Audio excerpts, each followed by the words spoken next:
Hello everyone, welcome to Kalam's answer writing session for the day. Okay, so I hope you all are doing well. It's nice that you all have been trying to put up comments regarding the question that I have opened up day before yesterday on economic stagnation. The question is basically in the context of economic stagnation in relation to the fiscal deficit, which is increasing in both center and states. So that is the question. Okay, and this is the question on which I asked you all to put down your thoughts, and some of you all did, and you all did it in a really good way. I appreciate that, and I've listed down my thoughts on your answers, and I hope you all make the necessary improvements. Okay, so let's look at the question. First, we'll place the question in its proper place in the GS. It comes under GS3. Okay, economy, under fiscal policy or economic growth, inclusive growth, whatever you would like to call it. Okay, so it is basically a GS3 question. Okay, what are the prerequisites when we handle a GS3 question? It is the first thing is the usage of GS3 specific terms. In this context, if it is economic stagnation, because you have a case of stagflation, you could talk about stagflation. If you're talking about skill, talk about skill development. If you're talking about incomes, talk about Laffer's curve. If you're talking about inflation and unemployment, talk about Phillips curve, and so on. So there are different economics based terms that you could use in an answer like this, and when you do that, your answer becomes specific to a GS3 based question. Okay, so these are the basic prerequisites that we are going to identify before we write an answer. So now we'll directly move on to converting this question that we have into the several subheadings that we usually do, and then we prioritize the subheadings, and then we will see what the conclusion or the introduction could be, and then we'll move forward and evaluate a sample answer. Okay, so I'll read out the question for you all. It is important to know not only how to counter the economic stagnation, but also how not to counter. Okay, discuss the statement in the context of burgeoning fiscal deficit of center and states. So basically what it is trying to tell you is that the fiscal deficit of center and states is increasing. This is a fact. Okay, in this context, there are ways in which you can handle this economic situation, and there are ways in which you are not supposed to handle this economic situation.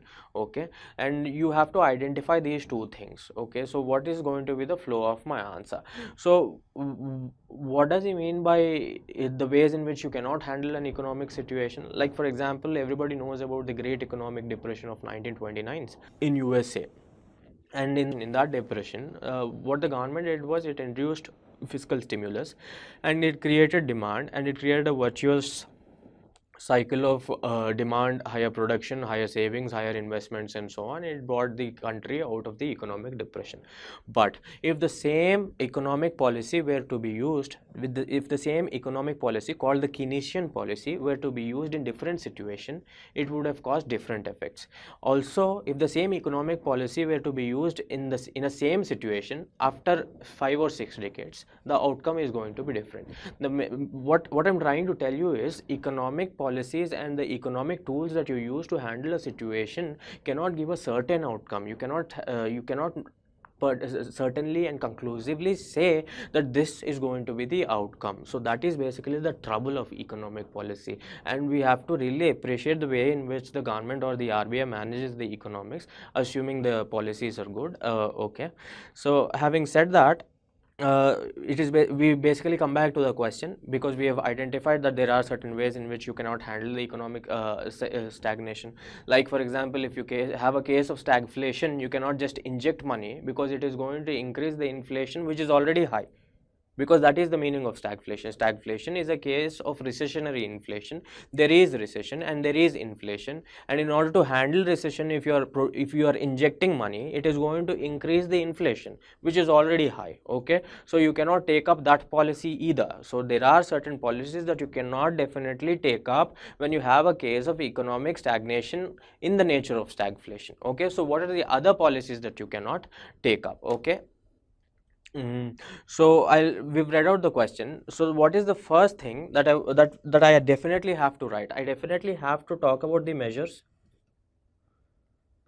Measures as in the measures to counter the economic stagnation.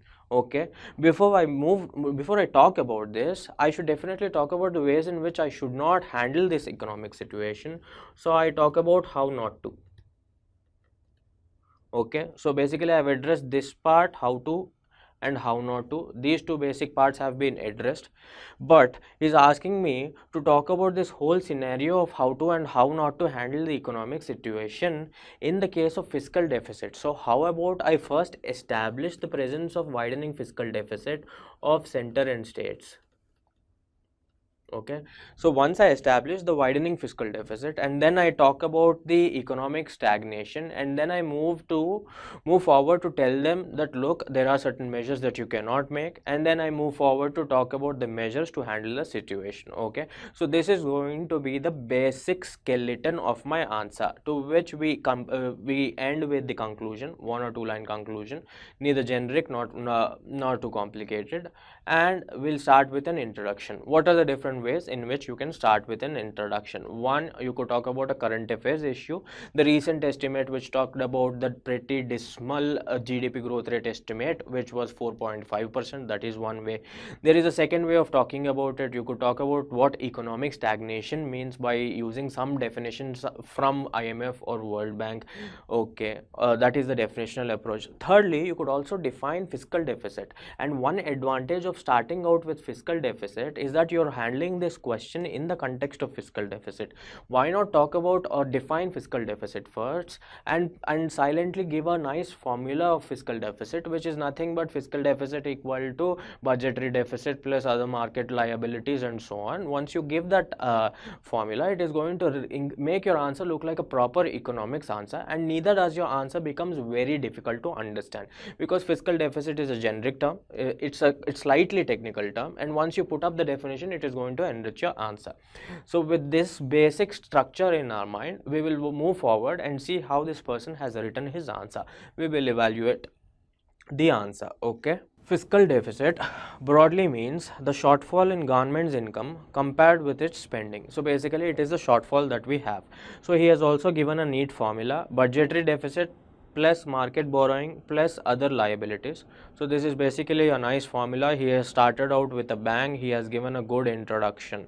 Okay, in addition to this, what are the other ways in which we could have started the introduction? I already talked about the current affairs approach of pointing out that the GDP growth rate estimate is 4.5% only, and so on. There are different ways in doing this, but he started out with fiscal deficit because the question is revolving in and around fiscal deficit. You were supposed to talk about this statement in the context of fiscal deficit, so why not define fiscal deficit first? So this person smartly did that. Then what does he do next? He basically establishes the burgeoning FD of center and states. He's trying to tell you the ways in which the fiscal deficit is increasing. Okay, fiscal deficit has been rising in states. Okay, it breached the 3% target for the past 4 continuous years. This is a good point. For the past 4 continuous years, the 3% target has been 3% targets of the FD of the states is being breached. That is not a good thing. And why is it being breached? Because of several things. Uday scheme, you have welfare expenditure, and you have all these things which states are doing, because of which the fiscal deficit is rising. So basically the profligacy of states is one of the reasons for which the fiscal deficit is rising. So he has talked about fiscal deficit of states. Now he is talking about fiscal deficit of center. Center has missed FD targets under FRBM Act 2003. This is a technical point. He has listed out an act, and time and again, because of internal factors and external factors, he has given a set of factors, both internal and external, which talk about the reasons for which you have a rise in the fiscal deficit targets. So far he has established the context. He has set an intuition. He has set up a context for the rising fiscal deficit of the state, and in this context he is also supposed to talk about economic stagnation, and then he'll move forward and talk about the ways in which he should not handle the situation, and then eventually he ends the answer by talking about the ways in which he should handle the situation. That would be a beautiful way of answering this question. Okay, see, the nature of current economic stagnation he is trying to point out. After doing this, he is trying to point out the nature of economic stagnation. He says there is a contraction of index of industrial production, there is automobile slowdown, and the GDP estimate at an all-time low of 4%. GDP growth estimate, it's not GDP estimate as such. It is a GDP growth rate estimate, and IIP could have been elaborated to index of industrial production. When you start the first time you write about IIP, index of industrial production, write the full name, and afterwards if you were to write the name again, then you can use you use the short form of IIP. Okay, otherwise it might be difficult for some to interpret. Okay, retail inflation is in double digits. There is a case of stagflation. So he has set up a context for the kind of economic stagnation we have in our country. Beautiful. Now we'll see what he does. He's telling you the ways in which you cannot counter such stagnation. Remember, so the ways in which you counter this stagnation, the ways in which you're not supposed to counter this stagnation, all this has to be talked in the context of fiscal deficit. What I mean by that is you can talk about the normal points in relation to economic stagnation, but you also have to relate them to fiscal deficit somewhere or the other. Okay, so debt monetization or printing currency will boost inflation further. It also increases fiscal deficit. Okay, that has to be kept in mind, and that should not be a tool of handling the economic stagnation. Rate cuts by RBI won't help. This is because of stagflation. I already told you about this. When you have a case of stagflation, injecting money into the economy is not going to help, because it will lead to a rise in the inflation, which is already high. Also, there is another reason why rate cuts won't help, because RBI has been cutting its rates for the past 6 months. For the past 6 or 8 months, it has been cutting its interest rates more or less. But it has not led to a commensurate monetary transmission. It has not led to a commensurate monetary transmission for the ground level. So if the steps that have been taken earlier, if the cuts that have been made earlier have not produced the desirable results, if the RBI even now if it goes on to take the same step again, it is basically blunting the tool of rate cut. Okay, so you can't blunt your tool. You have to wait for some time for the monetary transmission to take place. So you cannot use such a tool to counter stagflation, this kind of stagnation. Also, he's also talking about farm loan waivers. States have given lots of farm loan waivers, especially in the past 2 or 3 years, and this obviously will increase the fiscal deficit of these states. And these farm loan waivers will not handle the economic stagnation. In fact, they are going to build some kind of indiscipline. Okay, farm loan waivers have their positives, agreed, but it is going to build some kind of financial indiscipline in the farmers and the rural households. So this is trying to tell you that farm loan waivers is not the way out. Okay, so he basically has written good points, 3 or 4 points about the ways in which you cannot handle the economic stagnation that we have. Now he has to move forward and talk about the ways in which he has to handle economic stagnation. Before I read that, I want you all to see this has about 3 points and there is one extra point. So I said this is about 4 points. So if you want to be positive, you definitely have to write more than 4 points. Otherwise, what happens is you're not balancing your answer well. You have to keep that in mind. You have to keep the trick in mind. Okay, just because you know more points under this, you can't just put more points under this, because in the end answer becomes imbalanced, because the examiner would think he is telling me different ways in which I cannot handle the situation, but then he doesn't know the ways in which he has to handle the situation, and he's supposed to be a policy maker. So these kind of questions might crop up in the minds of the examiner, and you don't want that. So we will see how to counter the issue. So he has sorted this out because he listed 5 points here. Okay, structural reforms to increase productivity, good point. Improving public expenditure on capital assets, and then complement state resources. The state resources are not doing well at the moment because of various reasons. You have Uday scheme, you have farm loan waivers, you have welfare expenditure, and so on. In this context, what about giving the IGST payment, integrated GST payments, that the center was supposed to give to state, and the center has to resolve this as soon as possible so that the state's resources get supplemented. Good. And then he's talking about increased expenditure in unorganized sector, because these are the areas in which most number of workers are employed, and if you look at the well-being and the productivity of these sectors and you're able to improve it, it is going to eventually increase the consumption in the economy, and the consumption is the lifeblood of the economy, because consumption causes more production, and this leads to a virtuous cycle. Okay, and then he moves forward and tells you that you have to control the retail inflation, especially food inflation. The retail inflation at the moment is largely fueled by the food inflation, so you have to handle this fuel inflation through ENAM, mega food parks, and he could have also listed other points here. Okay, infrastructure.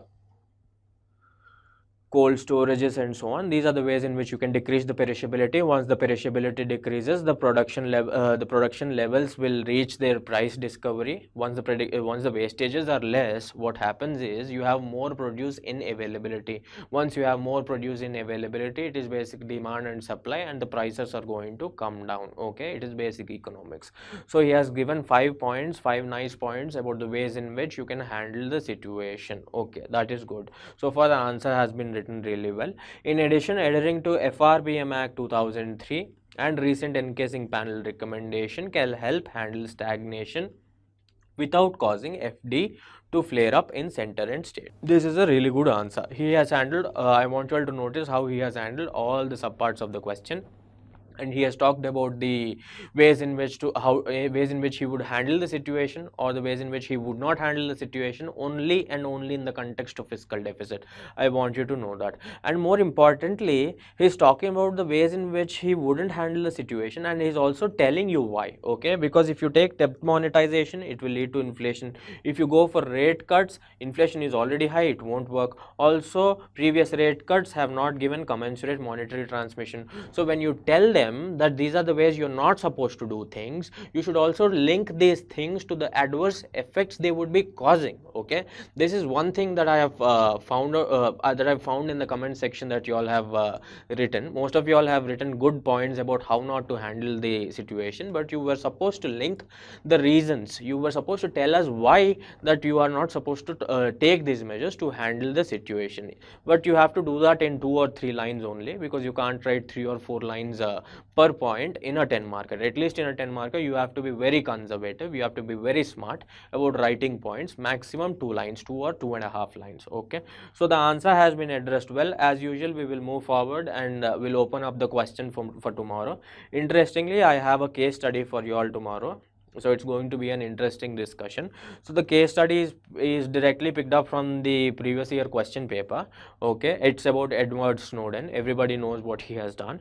Edward Snowden, a computer expert and former CIA systems administrator, released confidential government documents in the press to the press about the existence of government surveillance programs. So this whole case study is about Edward Snowden releasing the government surveillance programs, putting these things out in the public, so that and then the public got to know about the different surveillance measures that the government is taking on them, and then they realized the privacy issues that are related to them, and this created a plethora of problems in US. Okay, in this particular context, the US government has certain arguments. It says that Edward Snowden has violated Espionage Act and he was not supposed to have acted in so and so manner. He was supposed to act as a part of the state. Okay, this part is good. And then Snowden has his own argument. Snowden says that I have a responsibility to the larger public. I work for the government, but in the end it is a democracy, and in the democracy people are at the top, and because I am directly accountable to the people in the larger run, in the larger picture, it was my responsibility and an obligation to tell them that there are so and so surveillance programs taking place which is intrusive of their privacy. Okay, so these people have their arguments. In this particular case, he is basically asking you to do this. Do you agree that Snowden's actions were ethically justified? Okay. Why or why not? Make an argument by weighing the competing values in the case. So the side headings have been properly sorted by the question itself. You don't have to worry about the ways in which you have to convert this question into side headings. No, that does not happen in ethics case studies. So what are you supposed to do? I want you all to think about this question. I want you all to evolve the stakeholders first thing, and then I want you all to identify the ethical dilemmas, and then you move forward and talk about this question. Okay, and tell me if you have some kind of innovative measures or the ways in which you would handle this particular case. Okay, so that should be the discussion for the day. I'll meet you all tomorrow with an answer to this particular question. Thank you.